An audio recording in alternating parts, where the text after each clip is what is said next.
Who are you without the roles of wife? Who are you without the roles of mother?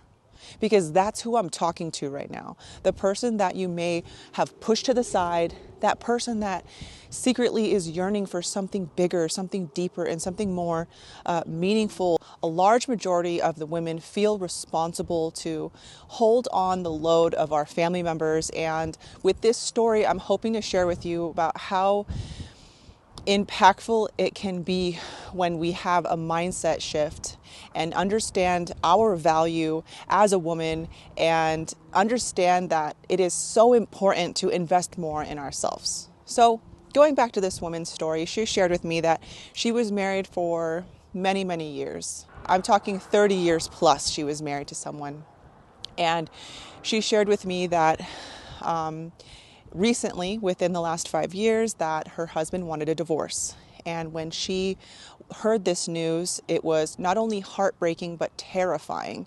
Why? Because she had invested her whole life into this man, into this future, into this lifestyle as a wife, as a mother, and she had no other identity. This is who this is for. This is for the person, for the woman that decides to put all of her needs and wants to the side.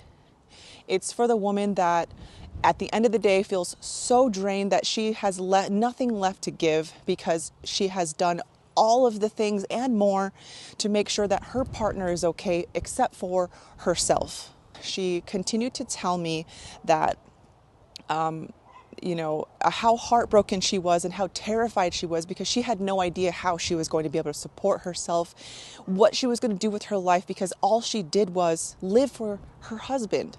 And now that her husband wanted a divorce, she had no idea where to turn. So I asked her, 15 years ago, 10 years ago, what would you have said to yourself? And she told me that she would have said, push other things to the side and invest more in yourself. Invest more in me. What makes me feel alive? What makes me feel good and treasured and special? Invest more in art. And take a chance and don't be afraid, are the things that she told me. And to me, it was heartbreaking because she had put so much of her energy and her time, her precious time on this earth into her family. And I understand it is very important for you as a role as a mother and as a wife to care for your family. I'm not saying for you to just pick up your stuff and leave your family. Absolutely not. I'm just saying maybe take 5 minutes, 10 minutes to invest in yourself. So what is special to you? Is it art? Is it dancing? Is it getting outside, connecting with yourself, connecting with nature? What is it for you? Because everyone is different. This channel is based off of thought-provoking things that will help you shift in a way where you're more open to receive. And sometimes we forget because we're on this pattern of go, go, go, go, go. Let me get all the chores done. Let me get all the errands done. Let me make sure everything is A-okay and set up for my partner, for my kids, so it's easy. But what isn't easy is, again, when your kids become of age and they're gone and they're out of the house and they're living their lives, and then your house is quiet. It doesn't always have to be the same. Life isn't supposed to be calculated and logical. You should feel excited. You should feel chill bumps and excitement and that joy, that giddiness on a daily basis. And if you're not, that's okay. It's just time to take a step back and assess, where can I be adding a little bit more for me? Because at the end of the day, who is going to be there for us?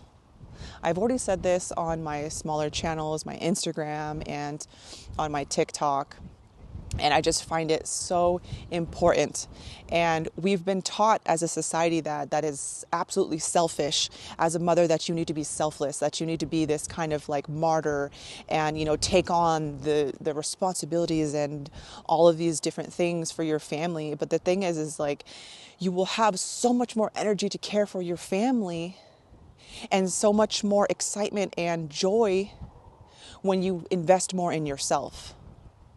Because this is so, I would say it's not off topic, but this is something that's extremely important too, okay? Have you ever experienced, your partner coming to you for any kind of like, they want to be romantic, they want to touch you, they want to feel your body, but you kind of push them away, or you don't feel in the mood because you just don't feel sexy. Have you ever wondered why? Is it because you may be holding on to resentment for all of the hard work that you're doing because you're not asking for any help? Because that's how that happens after a while. You start to resent your partner, and then if you see them as a lazy person, then you're going to find them not sexy. But you're not even giving them chance for them to step up and show you that they can help, because you're so focused on, are they doing it right? Are they doing it the way that I want it to be done? Because nobody else can do it but me. That puts you in a place of masculinity, in a sense that you need control, you need to feel that power, you need to have that, you have things in a certain compartment, and it just needs to be that way because that's how you function. The thing is that we all need to give our partner the opportunity to step up. Because once we start to take that away from them on a daily basis, they're going to feel not only emasculated, but not helpful. So it's like we're almost setting them up. We're babying them, our partners. We're babying our partners, and then they feel like, well, they're going to do it anyway, so I'll just let them do it. That's just the way they are. Us ladies, we just need it to be done in a certain way, so we'll just let them do it. And after a while, the years pass by, and then you're exhausted. Don't you want to be cared for? Don't you want to feel like you can kind of just have the big spoon just envelop you in their love and their presence? We're just so focused on control. So going back to how many of us fade into our marriage, our labels of marriage and in motherhood.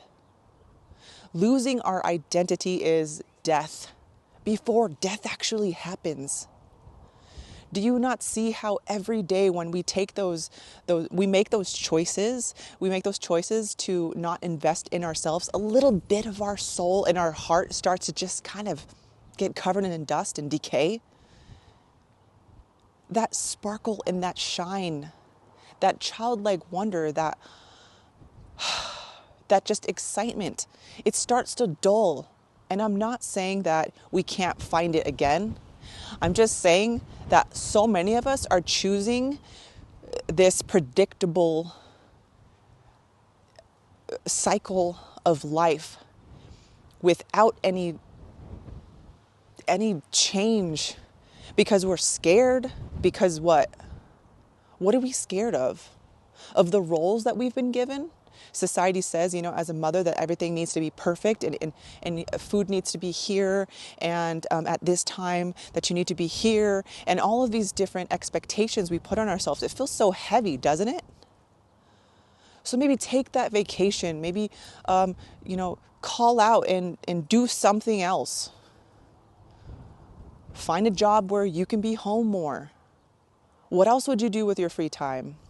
You say, well, Vanessa, I can't leave the job that I'm in currently because, this, that, and the other. Well, maybe we should look for another one that allows you more freedom. And what is freedom to you? Is it having more time with your family? Is it having more time to do the things that you want to do? And what are the things that you want to do?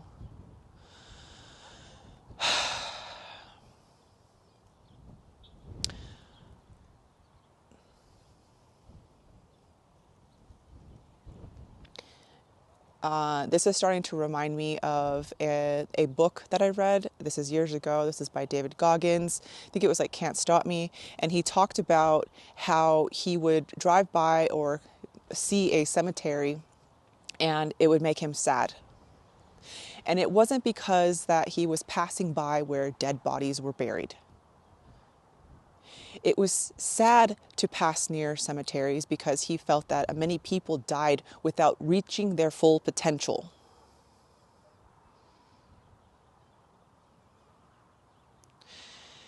And absolutely, I can see how he would be upset and saddened by seeing untapped potential buried in the ground. And that's something that breaks my heart, to think that many of us women leave this earth without knowing what makes their heart sing, because they're so focused on all of these different expectations.